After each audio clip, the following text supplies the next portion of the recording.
সংগ্রামী মহাসচিব সাহেব আমাদের আগামী ঢাকার ঐতিহাসিক সোহরাওয়ার্দী উদ্যানে আহত হেফাজত ইসলাম বাংলাদেশের ঐতিহাসিক মহাসমাবেশের প্রধান দুটি দাবির কথা উল্লেখ করেছেন, অর্থাৎ নারী সংস্কার কমিশন, নারী বিষয়ক সংস্কার কমিশনের উত্থাপিত যে প্রস্তাব, সেই প্রস্তাবনায় সরাসরি ইসলামের উত্তরাধিকার বিধান এবং ইসলামের পারিবারিক আইনকে শুধু উপেক্ষাই করা হয়নি এবং কোরআন বিরোধী সুপারিশমালা প্রণয়ন করেই তারা ক্ষান্ত হয়নি। ইসলামে ইসলাম বাংলাদেশের উদ্যোগে মহাসমাবেশ ডাকা হয়েছে।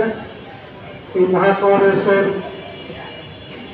প্রস্তুতি প্রায় সম্পন্ন। সারা দেশে প্রচার প্রচারণা আমাদের মহাসমাবেশ থেকে আপনারা জানেন, এই মহাসমাবেশের মধ্যে আমরা সরকারকে জানিয়ে দিতে চাই যে নারী সংস্কার যে কমিটি, যে কমিশন সরাসরি কোরআন বিরোধী, কোরআন সুন্নাহ বিরোধী বা ইসলাম বিরোধী যে সুপারিশ করেছে, সরাসরি কোরআন বিরোধী হিসাবে এই সুপারিশ গ্রহণ করতে পারে না।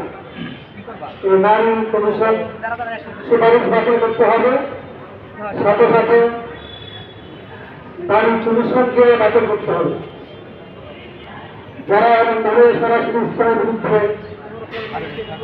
কোরআন সুন্নাহর বিরুদ্ধে সুপারিশ করতে পারে, এই ধরনের নারী সংস্কার কমিশন বাংলাদেশের মানুষ মানবে না। মানতে পারে না। 2 নম্বর, সংবিধানে বহুত্ববাদের সুপারিশ আসছে। বহুত্ববাদ এটা একত্ববাদের তৌহিদ এবং ইসলামের মূল আকীদা বিশ্বাস করে দিচ্ছে। অর্থাৎ সংবিধান থেকে বহুত্ববাদ বাদ দিয়ে সংবিধানে আল্লাহর রাস্তায় বিশ্বাস পুনর্বহাল করতে হবে। বাকি বিষয়গুলো বিস্তারিত আমাদের মানবের শেয়ার করবে।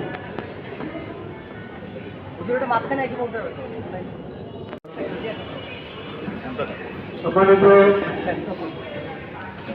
হেফাজতে ইসলামের